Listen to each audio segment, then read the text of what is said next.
पंजाब से एहतजाब की शुरुआत होगी। पंजाब से एहतजाब की शुरुआत होगी तो शहबाज शरीफ साहब को आप डरा रही हैं। झाड़ू फिरी जाएगी, एक डिसिप्लिन मार्शल आएगा और डिसिप्लिन मार्शल झाड़ू फिरेगी। ये कोई एक जुमला भी आपका जो ये होगा। अभी ये एक है, वो मैं आपको बता दूं कि वो उन्होंने उस वक्त कहा था कि आइंदा हुकूमत 2/3 तो क्या इनको अपोजिशन भी नहीं मिलेगी। ये मेरे पास है, मैं आपसे शेयर करती हूं। आपका अगर ये क्लिप सुन लिया शहबाज साहब ने तो कल वो असेंबली तहलील करने के बाद हो सकता है इस्लामाबाद से सीधी टिकट पीर साहब ने तो कहा है कि एक भाई का जो मुस्तकबिल है वो ब्लैक है, दूसरे का ब्लैक है। एक का ब्लैक है, दूसरे का ब्लैक है। एक चीज़ सायरा बानो आप बता दें, जो नाम केयर टेकर्स कह रहे हैं, मैं दोबारा उसी टॉपिक की तरफ आऊँगा। जनरल राहील शरीफ का नाम आया, आपका उसके ऊपर क्या रिएक्शन? मेरा क्या रिएक्शन है? फिर आप मुझे फंसा रहे हैं।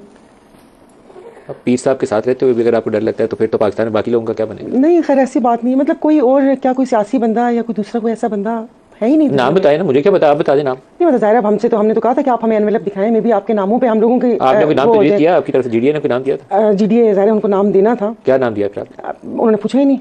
तो जब टीवी पे बता दें, उन्होंने तो नहीं पूछा, हमें बता दें ना, बस ऐसे ही वो। लेकिन आप देखें ना, हमसे अब चलें, बस ठीक है। हर जगह यही होता है, वो हर इदारा उठाकर देख लें, वहाँ पर हमारे रिटायर हजरात ही हैं तो खैर है। पाकिस्तान भी बुरा ही हो चुका है, रिटायर लोग ही चला लें भले। अच्छा, ये अभी आप सायरा कुछ ब्रेक से पहले जिक्र कर रही थी, तो आपके ख्याल में फिर IMF का बंदा लगा दें, इसाकडार को लगा दें, जनरल राहील शरीफ को लगा दें, क्या करें? आप कुछ कहना चाहिए? देखिए हाँ जी, उससे पहले मैंने आपको कहा ना, भले हाजिर सर्विस हो, तो वो पूरी बात ऐसी थी कि हमारे तो कुछ वो कहते हैं जय्यद एंकर, नाम नहीं लेना बकौल मेरे नहीं, आप लोगों के या मीडिया के, वो तो बाकायदा दावत दे रहे हैं और वो तो लिख लिख कर बता रहे हैं कि हम इन पार्टी से तंग आ चुके हैं। तो क्या 4 दफ़ा पीपल्स पार्टी, तो उन्होंने आर्मी चीफ को दावत दी है कि आप एक ऐसा सेटअप लेकर आए और ये सेटअप चले लंबा, और जो सियासतदान है अब उनको ब्रेक लेना चाहिए। कुछ सियासतदानों को तो ले लेंगे, कुछ सियासतदान, वो बस उन्होंने कुछ नहीं बोला। उन्होंने कहा अब सियासतदानों और इन पार्टीज को ब्रेक लेना चाहिए। अब मुझे नहीं पता ये उनकी दिल की ख्वाहिश है उनको। आपको लगता है कि ऐसी वो फुल ब्रेक लगने वाली है करके गाड़ी रुक जाती है? वो ऐसे तो नहीं, लेकिन मुझे किसी ने मुझसे फ्यूचर पूछा था तो मैंने उस वक्त कहा था कि मुझे पीपल्स पार्टी और PTI इत्तेहाद करती हुई दिख रही है। लेकिन अब मुझे ऐसे लग रहा है जैसे सभी इत्तेहाद नहीं, वो सॉरी एहतजाज करते हुए दिख रही हैं। अब लग रहा है कि ये पूरी की पूरी PDM एहतजाज करेगी। उसकी थोड़ी सी मिसाल आज कल आपने देख ली कि थोड़े से शिकवाए स्टार्ट हो गए। लेकिन आपने तो जो पेशगोई किया उसके मुताबिक तो शहबाज शरीफ का आप कह रही हैं एहतसाब शुरू होने वाला है पंजाब में। सर ये बहुत पहले एक पीर साहब की प्रेडिक्शन थी जो आपको लगता है पूरी होने जा रही है? नहीं, अब देखें अब क्या होता है आगे। लेकिन मैं शोएब साहब से पूछ लूं अगली बात, या अभी आपको कुछ और बात बतानी है? किसी के कुछ भी नहीं आएगा। वो कहते हैं ना कि जिस वक्त आप अपने खैमे में, मैंने आपके प्रोग्राम में कहा था कि हम अपने खैमे में ऊंट घुसा लेते हैं और फिर उसके बाद जब ऊंट इनको निकाल देते हैं तो ये उससे गबी ऊंट ढूंढते हैं उसके कंधों पे सवार होकर अपना खैमा लेने के लिए। सायरा बीबी, आप ब्रेक में जाने से पहले मुझे कह रही थी आपने कोई म्यूजिक भी देना है। अब शायद वो मौका आ गया, नाहली 5 साल की पक्की हो गई। अब आपने जो कहना है अब आप कह लें, अब मैं नहीं रोकता। क्या वो तो आपके एंकर हजरात सोती असरात भी देते हैं। किसी नाम नहीं लेना, किसी का नाम नहीं लेना, done done done done done done. तो ये खबर आनी थी। मतलब कोई जब भी किसी इनसे असेंबली में स्पीच हो, ये शुरू होकर पहले अपने रोने डालेंगे, फिर उसके बाद बात शुरू करेंगे। जब बात करें, अरे भाई आवाम के ऊपर आ जाए, इस मुल्क के साथ जो किया है और जो इन 1.5 सालों में आपने किया है, ये तो इनको खुद पता चलेगा और ये आपको रोते हुए दिखेंगे जो ये कर चुके हैं। कि ये जो पिछले 5-6 महीने इन्होंने जो लेजिस्लेशन की है, उन्होंने किया है ना, वो इनको आगे चल के पता चलेगा। और तोशा खाना पे आप मेरे घर में से मेरे दादा ने कोई चीज़ ली होती, मैं तो किसी तोशा खाने वाले पे बोलती ही ना, कभी भी ना बोलती मैं। अब वो कौन सा रूल था, किस रूल के तहत ली या वो हुआ, ये तोशा खाना होना ही नहीं चाहिए था।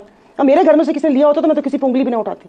आप शोएब साहब देखें, ये सारी गाड़ियां, ये तो नाहली 5 साल की, देखिए नाहली 5 साल का जहां तक ताल्लुक है, ये इस फैसले के ऊपर डिपेंड करता है। ये फैसला एक दिन सस्टेनेबल नहीं है। ये फैसला खत्म होगा नेचुरली, उसके कॉन्सिक्वेंस ये है कि ये सारे ऑर्डर खत्म हो जाएंगे। बेल होना निस्बतन आसान होता है, लेकिन फैसले को मुअत्तल करना, रिवर्स करना, ये रिवर्स इसलिए होना है कि इस फैसले में कोई जान नहीं है। इसलिए कि फैसला ना प्रोसीजरल सतह पे, ना आर्टिकल 10 की सतह पे, हमारी बेल भी लगी है और मेन केस भी लगा हुआ, अपील भी लगी जी, उसमें हम होपफुल हैं। इसलिए कि इसमें सस्टेनेबल नहीं है। देखें, आप एक साइड को आप सुनते हो, दूसरी साइड को आप कहते हो आपका हक दिफा। अगर अदालत सुनती है तोशा खाना की जमानत की दरखास्त और 7-9 मई के केस में उनको अरेस्ट कर लिया जाता है, तो फिर तो इमरान के बाहर आने के इम्कान बहुत मुश्किल हो जाएंगे। देखिए, तमाम केसेस में जो 9 मई वाले वाक़े है, फरीद बलोच ऑलरेडी उसमें बेल दे चुका है। उसको कहता है कि ये जो कुछ सारा रिकॉर्ड इन्होंने दिया, बेहतरीन जजमेंट दी है। लाहौर हाई कोर्ट की जो जजमेंट है, आप उसको पढ़ लें। 9 मई ऑफिशियल सीक्रेट एक्ट अमेंड किया गया, वो आपने उसकी तफसीलात देखी। उसका इंपैक्ट कोई रेट्रोस्पेक्टिव थोड़ा होता है। उसका इंपैक्ट जो लॉ बनेगा, नहीं वो तो गलत है, वो इनके भी गले पड़ेगा।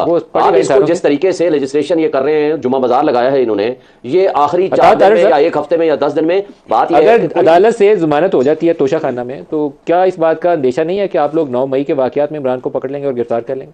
मैं पहले तो ये बीबी जरा ओवर स्मार्ट हो रही थी ना कि तोशा खाना जिसके घर से लिया हो, मैं लाना तो उस शख्स पे जिससे तोशा खाना का एक भी तोहफा लिया हो। पहले तो मैं ये क्लियर करना चाहता हूँ और अल्लाह सख्ती आपसे दो करे जिसने भी लिया हो। शायद खाकान अब्बासी का आप ले लें, आप अपने सारे लीडरों का ले लें, नवाज शरीफ ने भी लिया है, बोले अल्फाज सब ने लिया है। एक ख्वाजा आसिफ पहले वहां पर उनको किसी से बात करने की बोली है, मैंने उनका नाम भी नहीं लिया, मैं तो आपसे बात कर रही हूँ कि जो लेजिस्लेशन हुई है, आप मुझे बता दें कौन सी कंट्रोवर्शियल लेजिस्लेशन हुई है जो कमेटी को भिजवाई गई, जहां पे पूरी बहस की गई कमेटी के अंदर, कोई कंट्रोवर्शियल चेक जो है वो किसी भी लेजिस्लेशन में नहीं डाली गई, इंक्लूडिंग पेमरा एक्ट, वो सब वापस हुआ है, आपके सामने है।